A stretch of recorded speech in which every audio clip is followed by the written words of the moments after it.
everyone. Good morning, good afternoon, good evening, whatever time it is in the world and wherever you may be.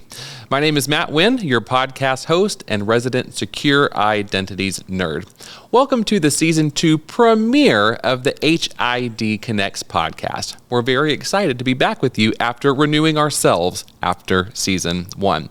So to kick off this season, we are very excited to bring you more insights and more expertise from people both inside and outside of HID.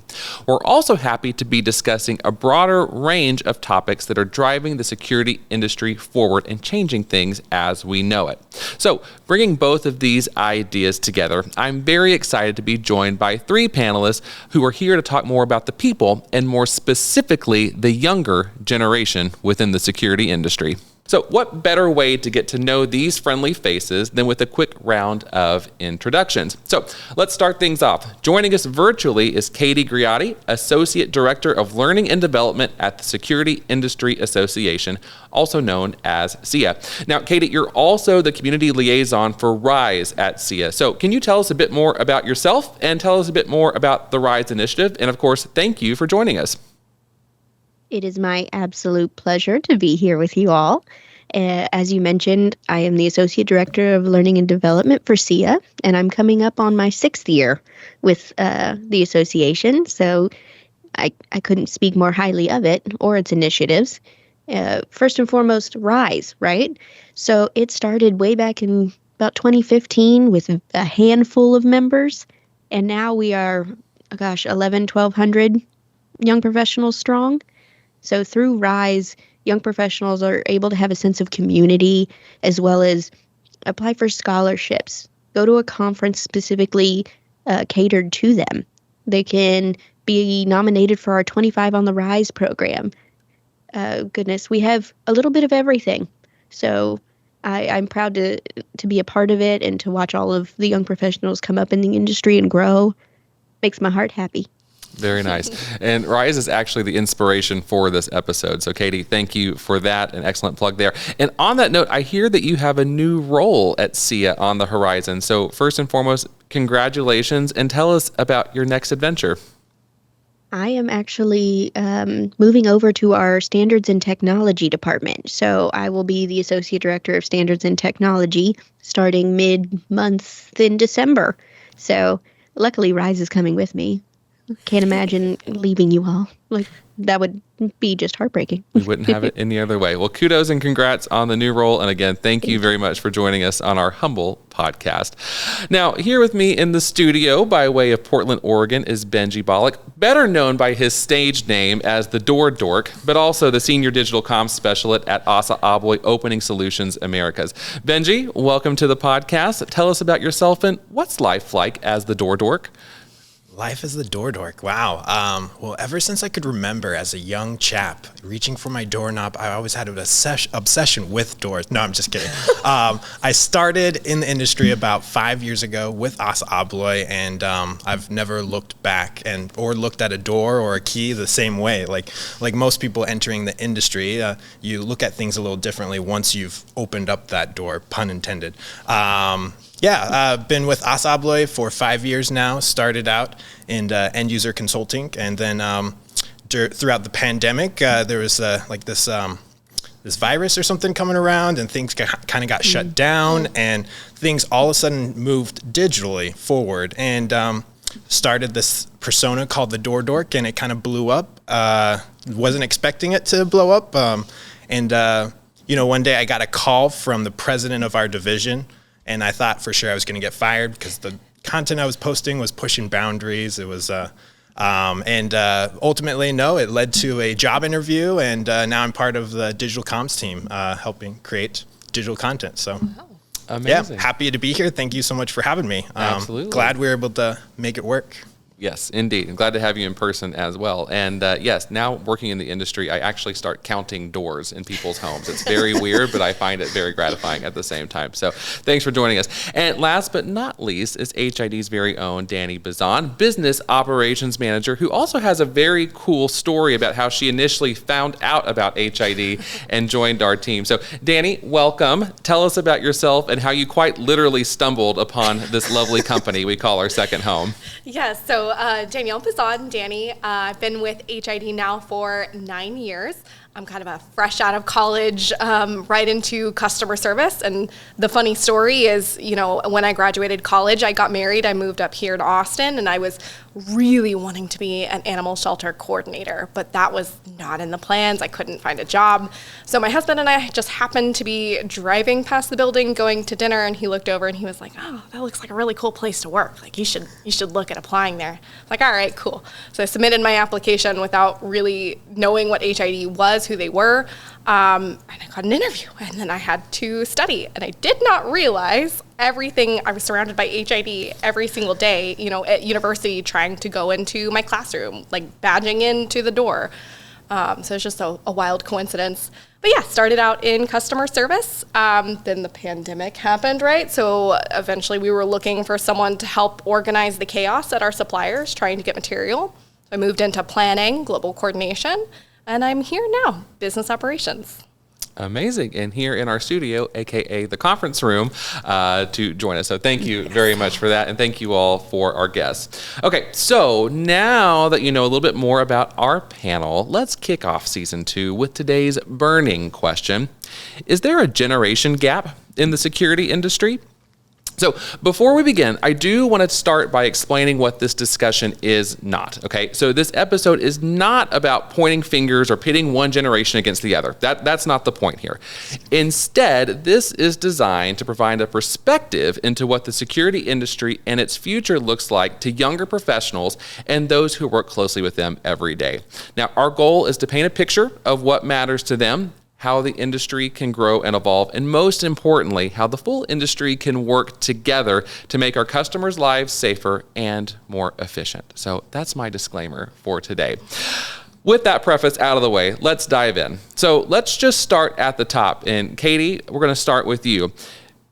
In your perspective, in just a few sentences, give us the lay of land. What's your take on, is there a generation gap in the security industry? And if so, what might that look like to you? Would love to get your thoughts on our kickoff question.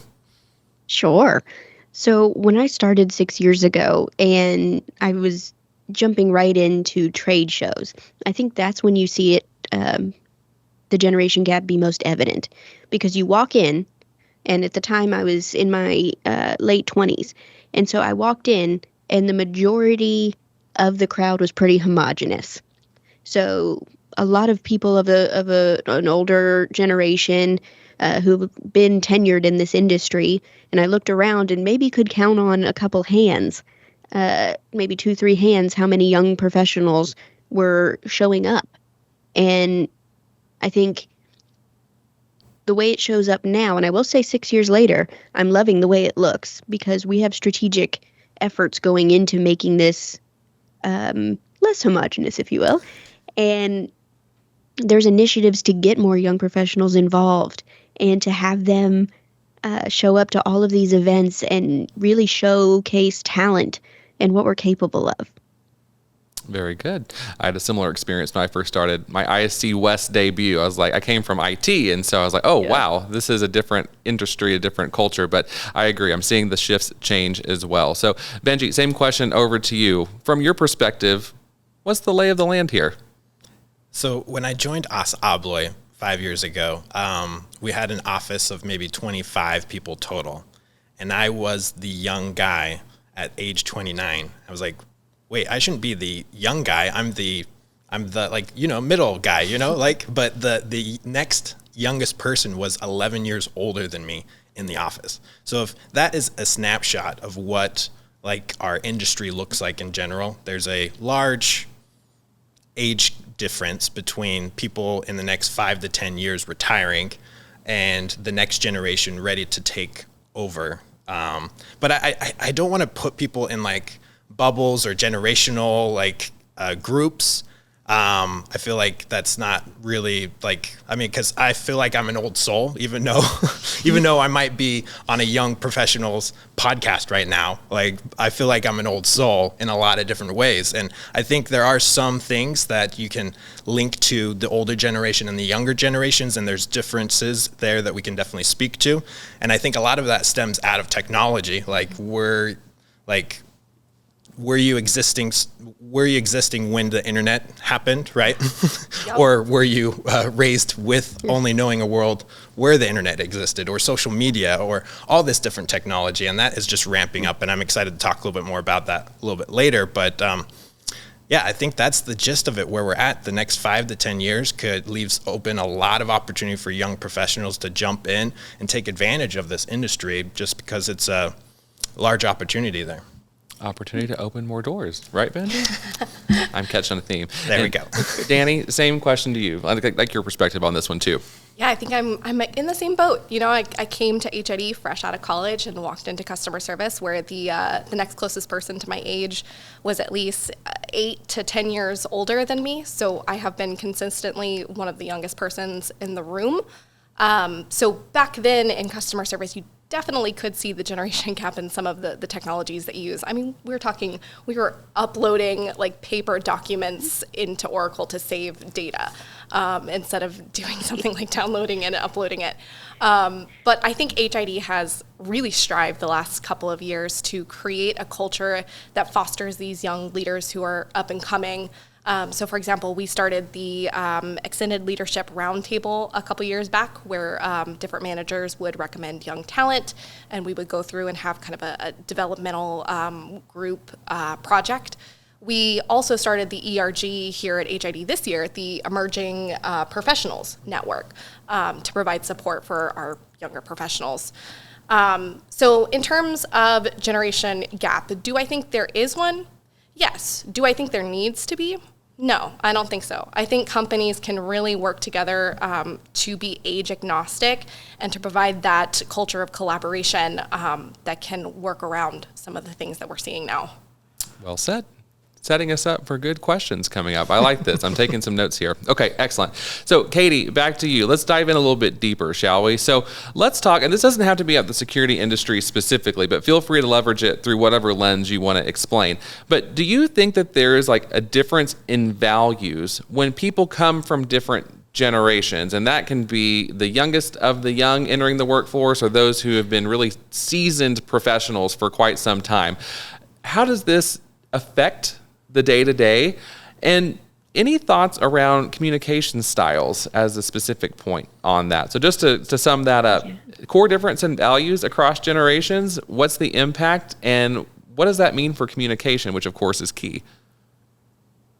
So it is, I would say, across industries, you're going to be hard-pressed to find one where you don't see a difference in values, especially like throughout the hiring process and job searching, because you would see a trend of young professionals coming in and they want more than just a salary. They're looking for companies who have ESG policies, who value your time outside of work. You are not just something that comes in and produces. You want to be a cog in the wheel of something much larger. So specific benefits that allow for being a part of things like SIA and doing work outside of just your silo in your job. And then on the counter, you see generations, older generations, I would say more tenured professionals.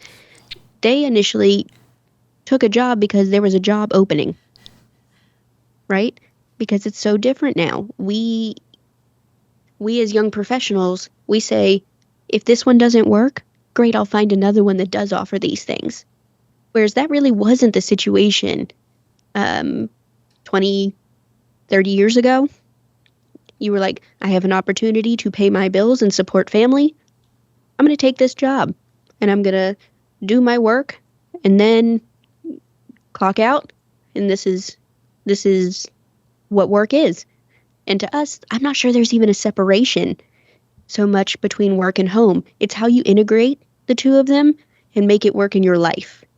So there has to be a way to take your work home, but also let it be a part of your life and not let it take over your life. So I think it's very interesting watching older generations who are doing a lot of the hiring versus the younger generations who are looking to be hired. Interesting standpoint. I like that. Okay. Dani, you had a reaction. What's your take on this? Yeah, it's, I think of my own interview process and knowing that I'm going into an interview sometimes with someone who may be from an older generation, I know I have to adapt the communication style. So it's not a good look when you go into a company in an interview and you say, I want work-life balance, right? It's a better look when you go in there and you talk about your work ethic, which is, you can have work-life balance and still have work ethic. But a lot of the older generation is more about, they believe in more of a hierarchical, more traditional kind of culture. So you really have to be cognizant of that going through the interview process. And since I've been with HID for so long, we're talking 9 years ago when I was going through some of these interviews. Absolutely. Makes sense. And it's kind of one of those things I say this is like a comms guy, and Benji, question goes to you as a comms guy as well. Know your audience type thing, right? So the communication style is always super, super important depending on who you're talking to. But Benji, same question to you, but touch on the communication styles because I think that's super important and something that we can all learn from regardless of what year we were born. Yeah. I want to imagine like back in the day, like where there was hieroglyphics, like people were carving in like paintings. And then there was the younger generation that was like on papyrus and was like, what are you doing, boomer? Like the older generation, right? Like it was talking about like the emerging of technology. And I think that really changed how these different generations communicate with each other.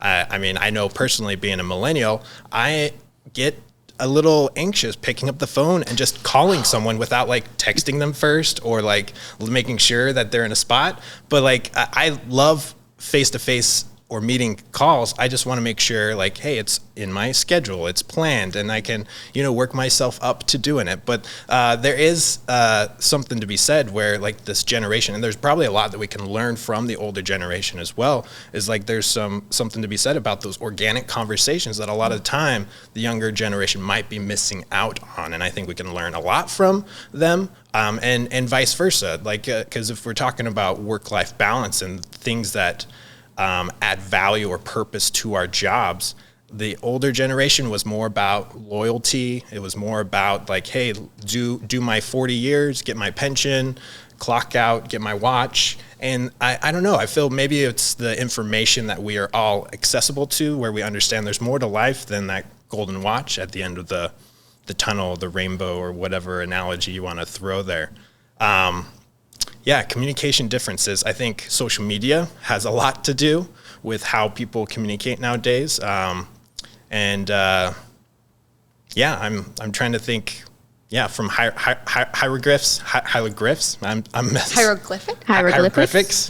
and Sure. papyrus to now like, hey, just send me a message, right? Like it's. Yeah. I think it's funny the steadily moving away from this face-to-face communication. Like your baby boomers, that is a big thing for them, is the face-to-face, in-person communication. And then you start moving into your Gen Xers, which are a little bit more independent, and they're generally tech savvy, right? So they're okay with more of these standard digital methods of communication, like, emails, stuff like that.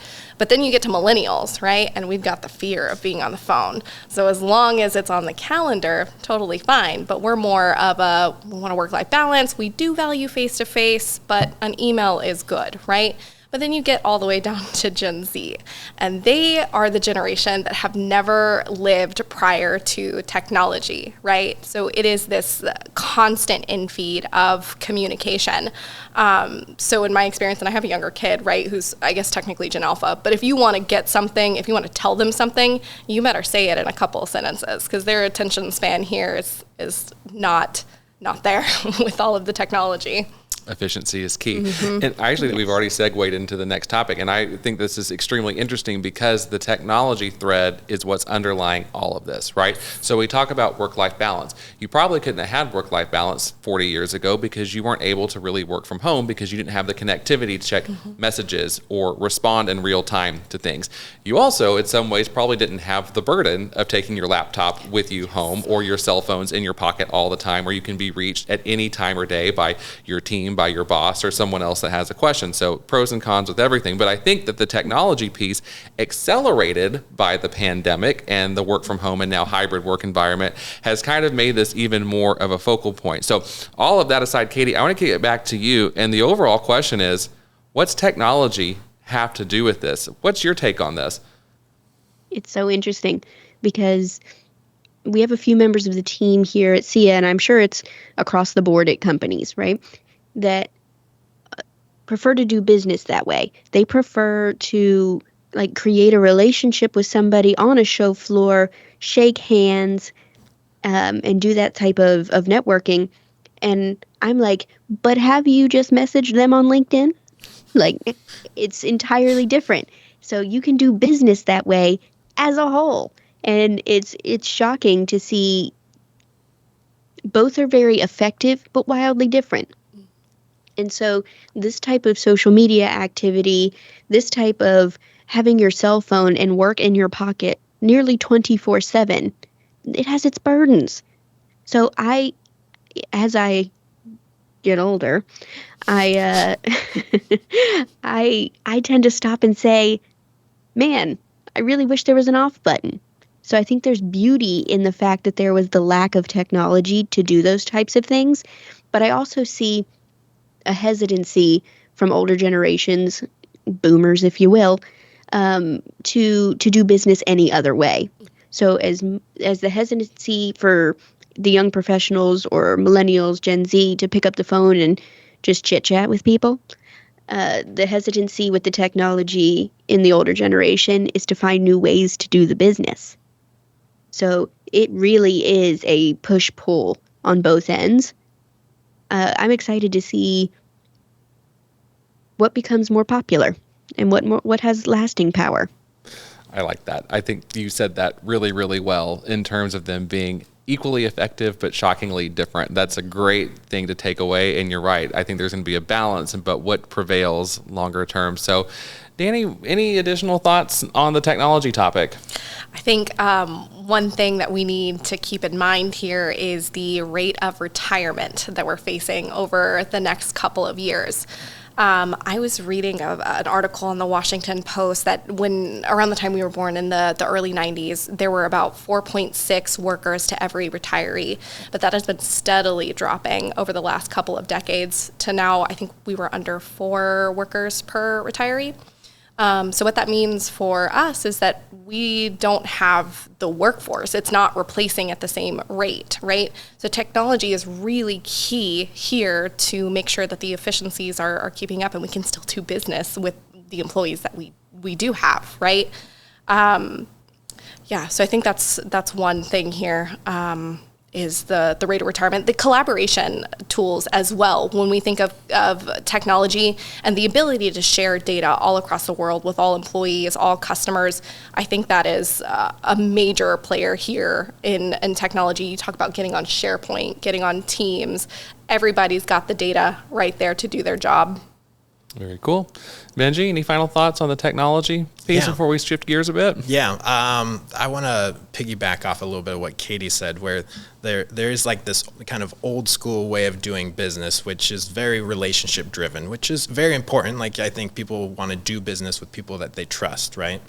I think technology is a very powerful tool where you can enable that even more. So when I show up at these in-person events, I already know them because I've messaged them on LinkedIn. I've already connected. We've chatted back and forth. I feel like the conversation's already warmed up to where you can skip past all of the like, hey, hi, nice to meet you. It's what do you do, right? You already know all that information, so you can jump in like, hey, how are the kids? Like, how's everything doing? It can really, if you utilize technology properly, it can really enable you to do business in a relationship in an old school way more efficiently, if that makes any sense. But also, technology is a double-edged sword, because we do bring our laptops home with us. We do bring our cell phones. My phone has vibrated how many times since we started this conversation? I probably should have left it in my backpack, right? Because we're constantly bombarded by notifications. And I mean, if you really wanted to, you could work 24/7. And that's scary, because there is something to be said about work-life balance, right? But it's funny because we say that, work-life balance is so key, but is there really a balance, or is balance just kind of this, veil of I'm not in the office 40 hours a week, but maybe I'm working more than I would have earlier. So there may be something to be said for the ways that things were. But yeah, I think that, Katie, you said it well. We'll see which prevails and how this goes. So very interesting conversations on the technology side. Let's shift away from machines and talk more about people, though. Because we don't have anyone from older generations on the panel, I'm somewhat in the middle, so I'm playing Switzerland and fully neutral on this one. I would love to get your take on what we can learn from older generations, right? So obviously there's a ton of experience. They are battle tested. They have survived all types of technology evolutions over the decades, or less or more. So what opportunities for mentorship, as I will call it, do younger professionals have in working with their older and more seasoned colleagues? And Katie, as the liaison for RISE, I may start this question with you, if you don't mind. What do you think about what younger folks can learn from older folks and how to best work with them? There's something to be said for life experience. And yes, there's a difference in the way we go about things, and it changes over time. So, of course, there is a multitude of topics that you can go to and speak with somebody who's been in the industry or any industry for any amount of time and get these nuggets of brilliance, right? Because even if they're not related to your role, not even in your industry, not with your company, they've lived and they've experienced a lot of these same things. So to negate that and come in with I'm going to call it a younger generational arrogance that we can do it better. I know technology more than you. That's great. But who do you think started the company that allowed you to create the technology suited for it? So you have to come in with a little bit of humility and respect, because these generations have set up your career whether you like it or not. And we do, tiny plug for SIA, we do have a mentorship program. It's called the TIME program, Talent Inclusion Mentorship Education. And it started back during the pandemic. And we wanted to see how we could diversify the ranks within the industry. We wanted to make sure that young professionals, as well as more tenured professionals, had the opportunity to learn from each other. So we don't necessarily label mentors as just those of a certain age and older, or a certain level of experience, a certain title.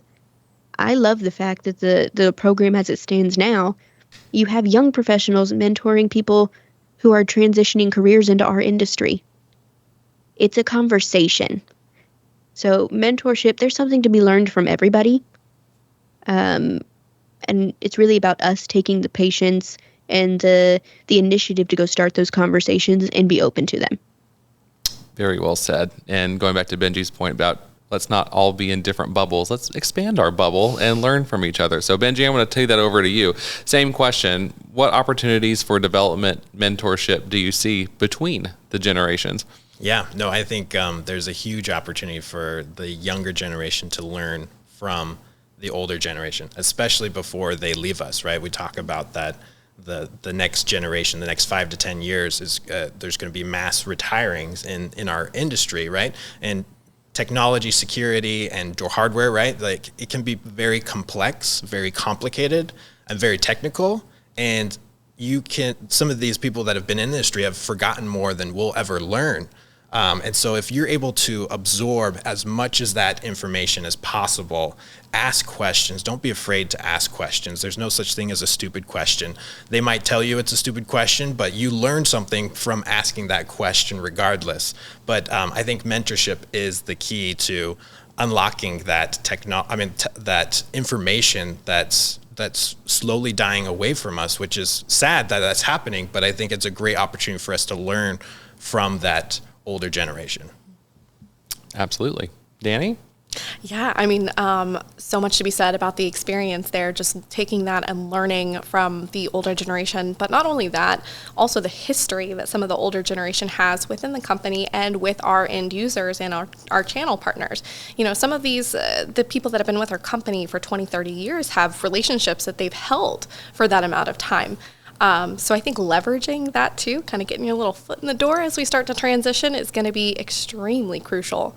And I mean, there's a flip side there too, right? Older generations learning from younger generations. We can offer a fresh perspective, I think, to a lot of the problems that we see on a day-to-day basis.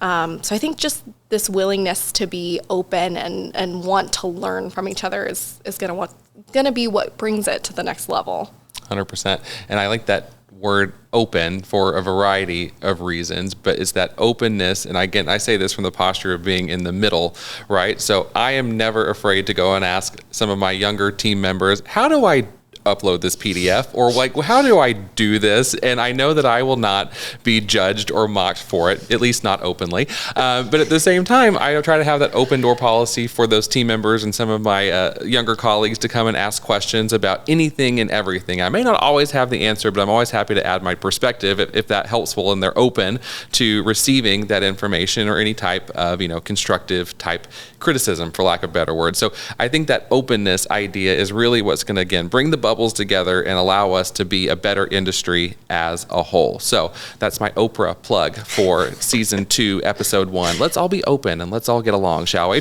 But I do want to do future forward. And Dani, I'm going to start this with you. Knowing that there is a changing tide technologically, from a people perspective, and frankly, what matters to those who are within the security industry, both as manufacturers, integrators, installers, consumers, end users, whole gamut, what will security companies look like in 7 years? What does the future hold in your mind? It holds a lot. Again, going back to the great retirement here in 2030, right? We're going to see a lot of retirees. So companies are really going to have to rely on technology. And I think the labor market in general, the skills acquisition is going to be kind of a tough one here in 7 years. So it's going to be extremely extremely important to use those processes efficiently, right? So there's that, I think, continued collaboration through technology is going to be another one. There's, good grief, what's going to come in 7 years? I mean, think about the last 3 years, right? Like all of the situations that we've had to deal with where we've never had a global pandemic before. We've never had to deal with that in a supply chain environment, right? Like who knows what's going to happen? Absolutely. Not to mention AI and the rise of the robots, but that's a podcast for later this season. So I'm plugging ourselves on that. Benji, in your head, what will security companies look like in the next 7 years? I'm really excited for the future. Being a younger professional in this industry, I feel like there's a load of opportunity to grow and develop ourselves. I think the future is somewhat unknown with technology, especially with AI on the rise. Like you look at a pie chart and like see the increase of technology, and it just keeps on. Not a pie chart. What's this one? A line graph? Is line that graph what they're of called? some I don't sort. know. I failed calculus twice. But you see, like the technology is just progressing and progressing faster and faster, and as the stakeholders in our companies are getting a little bit older and retiring, there's going to be a large opportunity, not from just a technology standpoint, for adaptation and how quickly you can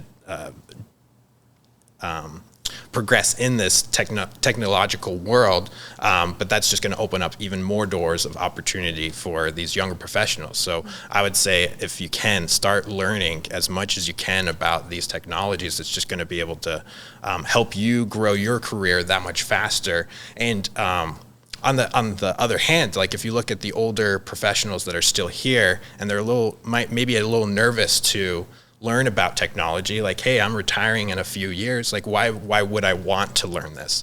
3 years in AI, who knows what that's going to look like? Like, it could be a completely different world, and like that last 3 years, if you don't adapt or you don't learn or even just get integrated in some way or another with technology, you're going to get left behind.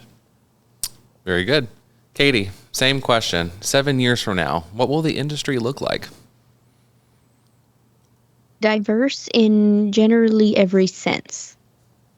So we see it now in tidbits, and as we're starting to push those types of initiatives. But historically, this industry has been a lot about who you know, right? That's how people are coming into this industry and getting jobs. But with, as you called it, the great retirement, with that on our heels, what's going to happen when those people no longer know people, right? They're not doing the hiring. So what you're going to see, in my opinion, is going to be people hiring individuals with very random job histories and bringing them in and letting them adapt to our industry, which in itself will end up diversifying it. So when you seek out something a little different due to change, whether it be forced or not, you end up with a very diverse workforce, and that will change the industry as a whole. You're going to see diverse perspectives, diverse individuals, just diversity of idea. So alongside technology that's advancing every day, goodness, there's a product launch, I can't even tell you, every other day. So alongside that, it's just going to be an influx of new ideas, change, openness to possibilities. I think we're right on the cusp of being able to watch that happen. The industry will be opening more doors for more people, literally and figuratively. I like that. Okay, Katie, we're going to stick with you, and that's the final question, which is, in fact, the title of this episode. Is there a generation gap in the security industry? And bonus question, and if so, is that gap a bad thing?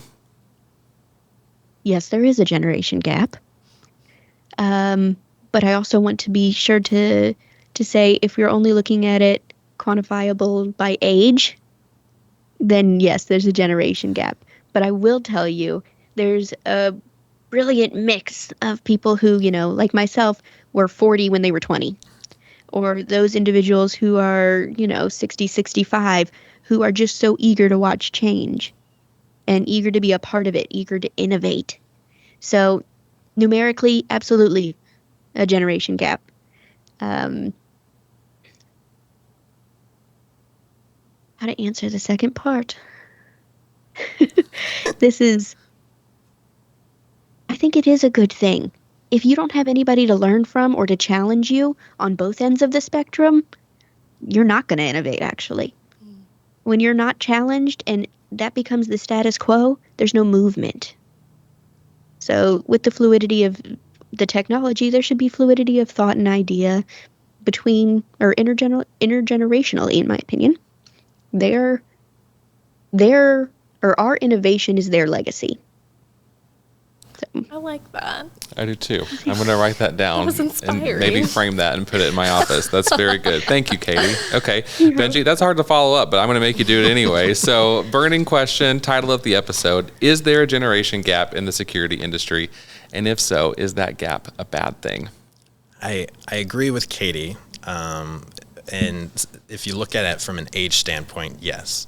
I also think of it as more of like technology-wise. If they grew up pre-internet or if they grew up post-internet, and there's learning opportunities for both of us to bridge that gap, if that makes any sense. And we can learn from them and they can learn from us, or some of us are already in the middle trying to bridge that gap.